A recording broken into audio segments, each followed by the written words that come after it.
এই যে রমজান আসছে সামনে, একটা হাদিস আপনারা সবাই শুনেছেন। নবীজি সাল্লাল্লাহু আলাইহি সাল্লাম বলেছেন স্বর্ণের অক্ষরে এটাকে লিখে রাখবার মতো। তিনি বলেছেন আলা উখবিরুকুম বিআহলিল জান্নাহ, ওহে লোক সকল, তোমাদেরকে কি আমি বলে দিব না জান্নাতি মানুষ কারা? আপনারা জানতে চান জান্নাতি কারা? জানতে চান ভাই? আল্লাহু আকবার। আল্লাহ আমাদের সবাইকে জান্নাতি হওয়ার তৌফিক দান করুন। নবীজি বলেছেন আলা উখবিরুকুম বিআহলিল জান্নাহ, তোমাদেরকে কি আমি জান্নাতি মানুষদের কথা বলে দিব না কারা জান্নাতি হবেন, তাদের মার্কা কি হবে, আলামত কি হবে? ভাইরা আমার, নবীজি সাল্লাল্লাহু আলাইহি সাল্লাম বলেছেন দেখুন জান্নাতি মানুষের মার্কা কি, আলামত কি। জান্নাতি মানুষের মার্কা বা আলামত তার লেবাস বা পোশাকে যতটা প্রকাশিত হয় তার চেয়ে বেশি তার আচরণে প্রকাশিত হয়। নবীজি বলেছেন কুল্লু দাঈফিন মুতাদাঈফ, প্রত্যেক ওই ব্যক্তি যে বিনয়ী হয়ে থাকে, নিরীহ টাইপের মানুষ, কেউ ধাক্কা দিলেও পারতপক্ষে পাল্টা ধাক্কা দিতে চায় না, এড়ায় চলে আসে। কেউ তাকে চরম অপমান করছে, সে চাইলে প্রতিশোধ নিতে পারে, কিন্তু মাথাটাকে নিচু করে সে জায়গা থেকে সরে যায়। এরকম লোক কিছু লোক আছে না নাই? আমাদের সমাজ তাদেরকে বোকাশোকা মনে করে, আমাদের সমাজ তাদেরকে দুর্বল মনে করে, আমাদের সমাজ তাকে নিরীহ এবং অসহায় মনে করে, বেকুব বা নির্বোধ মনে করতে পারে সমাজ। কিন্তু আল্লাহর নবী বলছেন এই মানুষগুলো, তাদের যদি ঈমান, বেসিক যে বিষয়গুলো আছে, ফরজ বিধানগুলো আছে, সেগুলো যদি তারা ঠিকঠাক মতো পালন করে থাকে, তাহলে এই লোকগুলো জান্নাতি হওয়ার সম্ভাবনা অনেক জোরালো। ভাইরা আমার, বিনয়ী বা নিরীহ মানুষ আমাদের সমাজে পরিমাণে কম না বেশি? কম।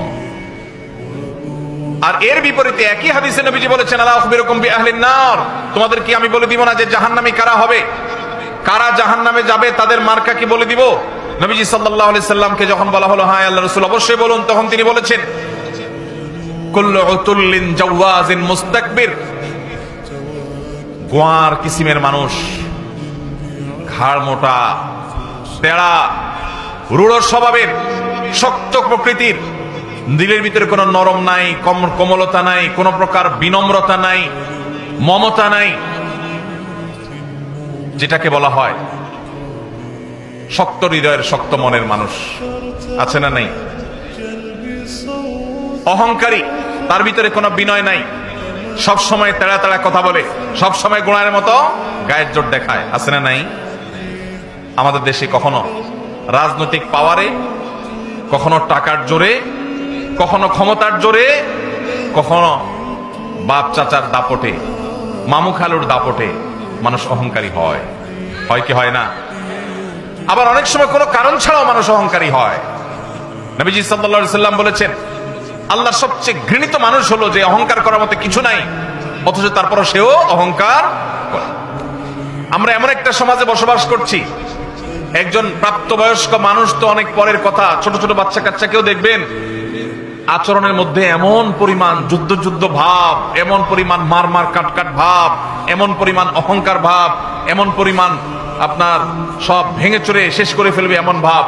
ঘরে ঘরে দেখবেন বাচ্চাদের মধ্যে টেন্ডেন্সি আসছে না, আসে নাই?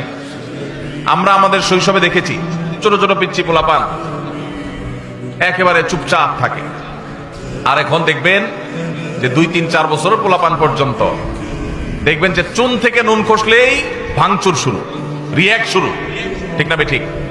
বাপ মা পর্যন্ত তাদের সেই দুঃস্বভাবকে রোগ মনে করে না, তারা আবার অহংকার করে, অনেক রাগী, অনেক রাগী। যেভাবে বলে তাতে মনে হয় যে বাপ মা এটাতে অনেক গর্বিত, মানে তার মধ্যে বেটাগিরি অনেক বেশি।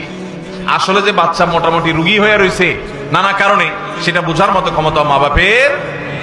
ভাইরা আমার, নবী করিম সাল্লাল্লাহু আলাইহি সাল্লামের একটি হাদিস আপনাদেরকে শোনাতে চাই, আবু দাউদে বর্ণিত হয়েছে। নবীজি সাল্লাল্লাহু আলাইহি সাল্লামের সম্পর্কে বলেছেন আনা যাইমুন বিবাইতিন ফি রাবাদিল জান্নাতি লিমান তারাকাল মিরা ওয়া ইন কানা মুহিক্কা,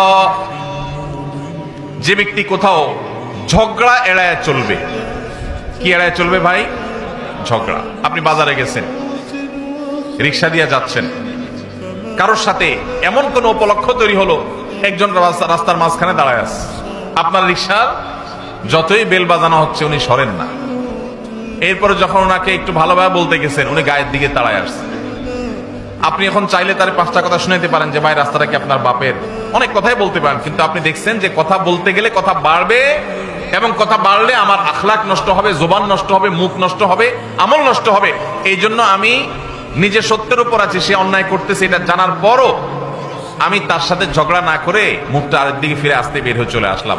নবীজি বলেছেন এই কাজটা যারা নিয়মিত করতে পারবে, যারা এই কাজটা করবে, এই গুণ যারা অর্জন করবে, তিনি বলেছেন জান্নাতের এক পাশে তার জন্য একটা প্রাসাদের দায়িত্ব আমি নিলাম।